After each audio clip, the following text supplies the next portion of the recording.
Assalamualaikum warahmatullahi wabarakatuh.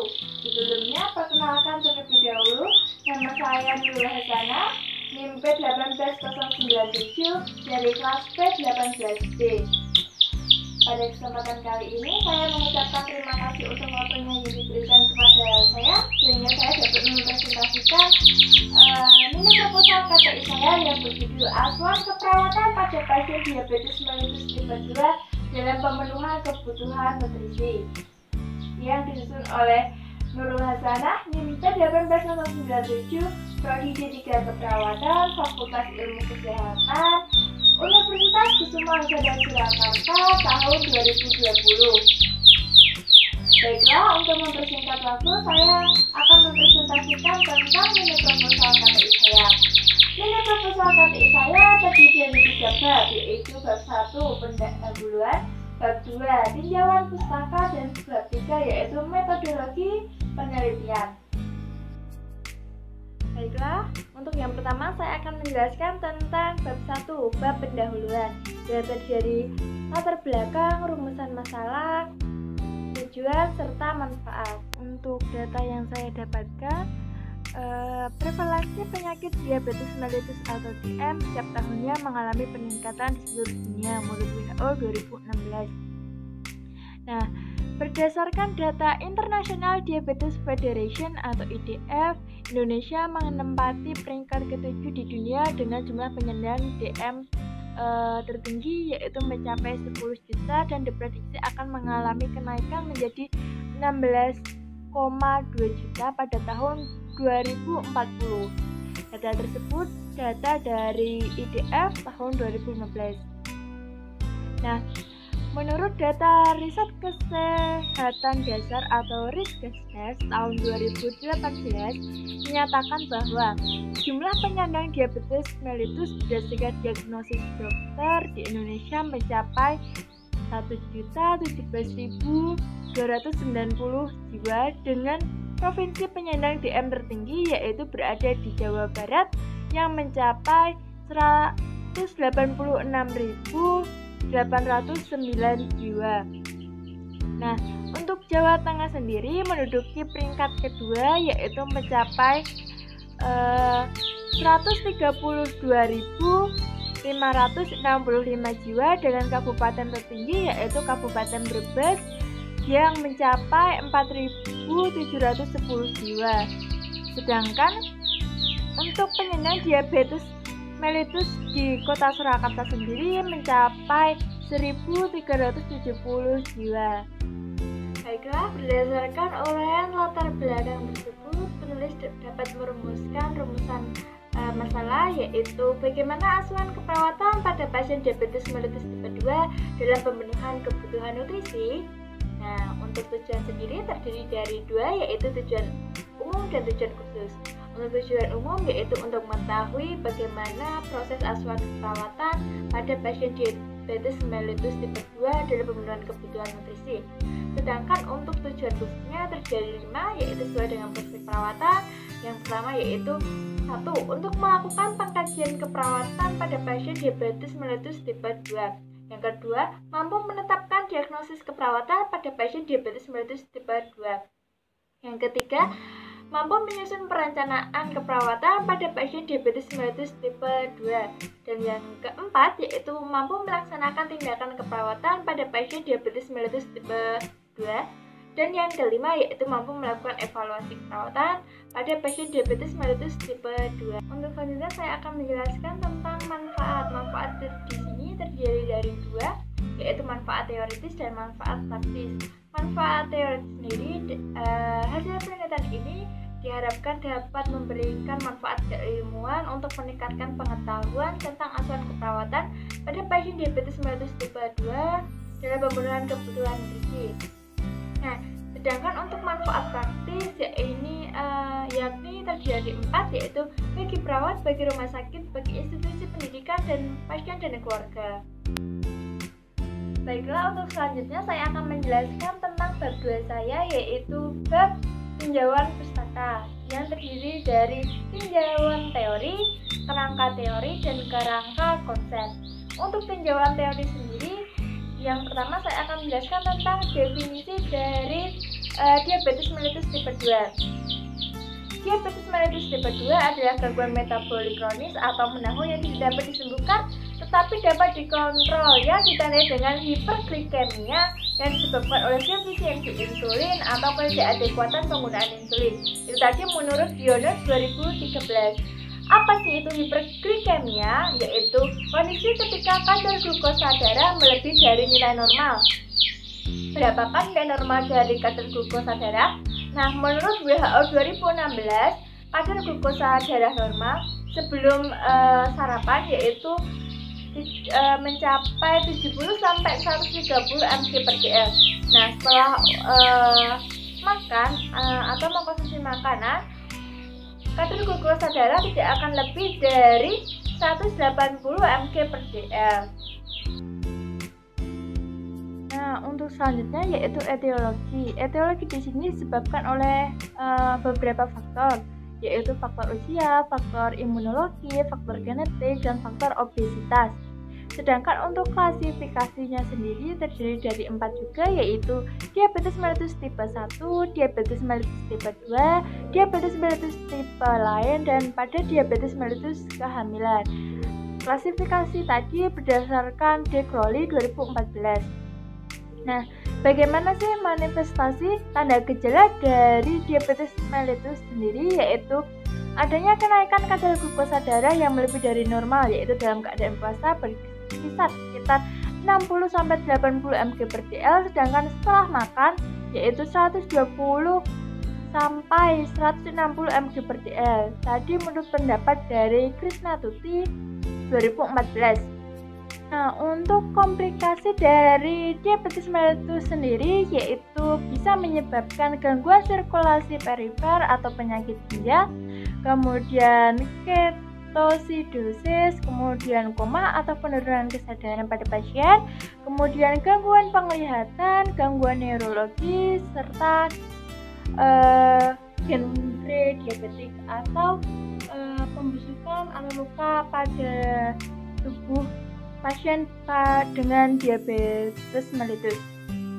Kemudian untuk pemeriksaan diagnostik sendiri untuk diagnosa dari diabetes mellitus yaitu yang pertama pemeriksaan gula darah, yang kedua tes toleransi glukosa oral atau TTGO, yang ketiga pemeriksaan glukosa dan keton urin, yang keempat pemeriksaan kolesterol dan kadar serum.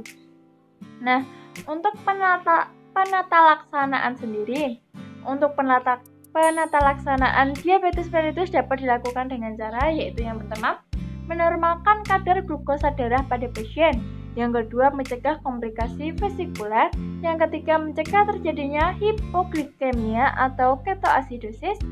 Nah, tadi menurut Janah 2019. Nah, selanjutnya saya akan menjelaskan tentang kebutuhan nutrisi. Menurut hierarki kebutuhan Maslow, kebutuhan nutrisi atau makanan menempati posisi yang pertama dalam hierarki kebutuhan Maslow, yaitu menempati pada kebutuhan fisiologis pada manusia. Nah, tubuh manusia memiliki kebutuhan yang esensial yaitu kebutuhan nutrisi. Manusia membutuhkan berbagai nutrisi untuk menjaga kesehatannya dan daya tahan tubuh manusia itu sendiri. Nutrisi dapat berkontribusi dan berfungsi bagi tubuh manusia, yaitu sebagai satu penyedia energi, kedua pembentuk struktur, yang ketiga penyedia zat molekul yang penting bagi tubuh. Makanan, apa sih itu makanan? Makanan adalah sumber energi metabolik atau bahan bakar metabolisme tubuh. Kebutuhan nutrisi dalam makanan dapat berupa karbohidrat, lemak, protein, vitamin, dan mineral. Selanjutnya saya akan menjelaskan tindakan yang diberikan pada pasien diabetes mellitus tipe 2 dalam pemenuhan kebutuhan nutrisi, yaitu edukasi kepatuhan diet nutrisi dengan menggunakan metode kalender. Keberhasilan kontrol pada pasien diabetes mellitus salah satunya yaitu ditentukan pada kepatuhan diet pada pasien. Nah, pasien sebaiknya mengelola pola makan dan diet sehari-hari. Upaya untuk kendali diabetes mellitus sendiri dapat dilakukan dengan mengatur pola makan pada pasien diabetes mellitus. Nah, prinsip pemberian pola makan atau diet pada pasien diabetes mellitus dengan menggunakan prinsip 3J. Apa saja itu 3J? Yaitu pertama yaitu tepat jadwal, kedua tepat jenis, dan yang ketiga tepat jumlah makanannya. Salah satu cara untuk mengatur pola makan pada pasien diabetes mellitus yaitu dengan metode kalender. Apa sih itu metode kalender? Edukasi nutrisi dengan metode kalender menjadi salah satu yang dapat ditawarkan untuk mengubah perilaku secara terencana dari individu atau kelompok masyarakat untuk mengontrol pola makannya setiap hari. Jadi saat pasien diabetes mellitus akan mengatur pola makannya dapat melihat di kalender tersebut. Biasanya kalender terdiri dari tanggal, bulan, tahun. Nah, di sini untuk kalender diet nutrisi pada pasien diabetes mellitus sendiri terdiri dari jadwal atau pola makannya, jenis, serta jumlah makanannya. Sehingga diharapkan dengan metode kalender ini dapat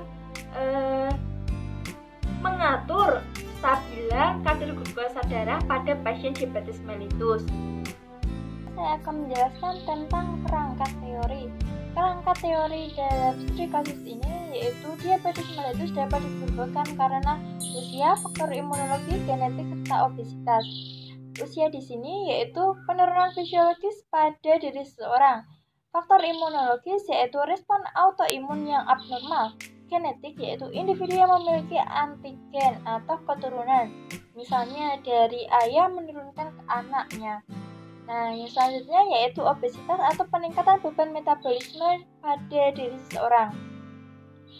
Dari 4 penyebab tersebut dapat memunculkan reaksi autoimun.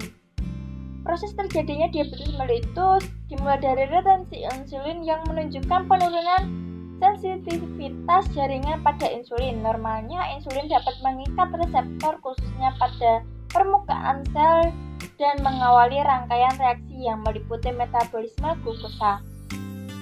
Nah, untuk mengatasi retensi insulin tersebut dan mencegah penumpukan glukosa dalam darah, peningkatan jumlah insulin harus disekresi untuk mengatur kadar glukosa supaya dalam batas normal. Nah, jika tidak akan memunculkan diagnosa yaitu diagnosa medis yaitu diabetes mellitus.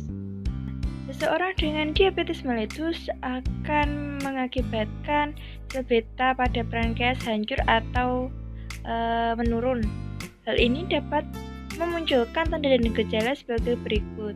Yang pertama yaitu kelelahan, yang kedua poliuria. Poliuria merupakan keadaan ketika tubuh memproduksi urin secara berlebihan, sehingga seorang dengan diabetes mellitus akan sering untuk berkemih. Yang ketiga yaitu polidipsia. Polidipsia adalah rasa haus yang berlebihan pada penderita diabetes mellitus. Nah, ketiga tanda dan gejala tersebut merupakan tanda dan gejala yang khas pada pasien diabetes mellitus yang dapat mengakibatkan seseorang menderita hiperglikemia atau keadaan ketika kadar glukosa darah melebihi dari batas normal. Untuk selanjutnya yaitu apabila sel B pankreas hancur, maka seseorang yang mengalami atau melakukan olahraga berlebihan atau tidak dapat mengatur pola makannya akan mengakibatkan hipoglikemia. Hipoglikemia adalah keadaan ketika kadar glukosa darah kurang dari nilai normal. Nah, untuk hiperglikemia dan hipoglikemia dapat menyebabkan ketidakstabilan gula darah pada pasien diabetes mellitus tipe 2. Gambar ini merupakan kerangka teori diabetes mellitus tipe 2 yang bersumber dari Jannah 2019. Untuk selanjutnya yaitu kerangka konsep. Kerangka konsep yang diambil di sini yaitu pemenuhan kebutuhan gizi dapat dilakukan dengan edukasi kepatuhan diet nutrisi dengan menggunakan metode kalender.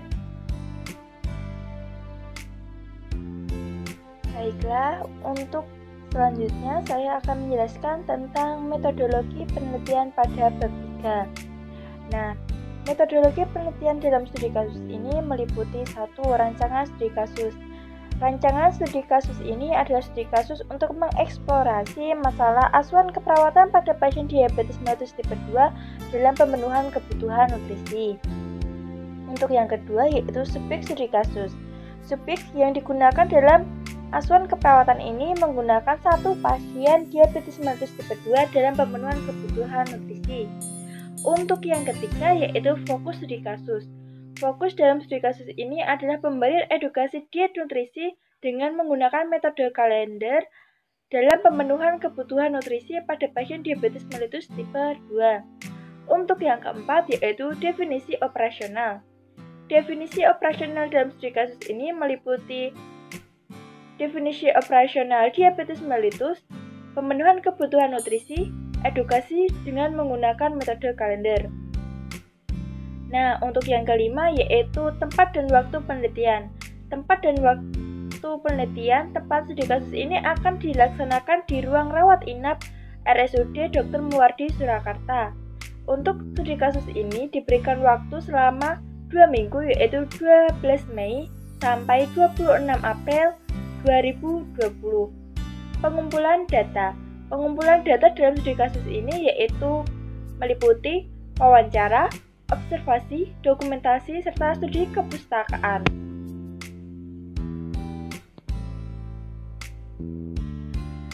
Nah, untuk yang ketujuh yaitu penyajian data. Penyajian data dilakukan dengan mengungkapkan fakta dari hasil yang didapat. Penyajian data studi kasus ini disajikan dalam dokumentasi asuhan keperawatan pada pasien diabetes mellitus tipe 2 dalam pemenuhan kebutuhan nutrisi. Untuk yang ke-8 atau yang terakhir yaitu etika studi kasus. Etika studi kasus ini meliputi informed consent atau persetujuan menjadi klien, yang kedua tanpa nama atau autonomi, yang ketiga kerahasiaan atau confidentiality. Baiklah, itu tadi yang dapat saya sampaikan. Apabila ada kurang lebihnya saya mohon maaf. Terima kasih untuk perhatiannya. Wassalamualaikum warahmatullahi wabarakatuh.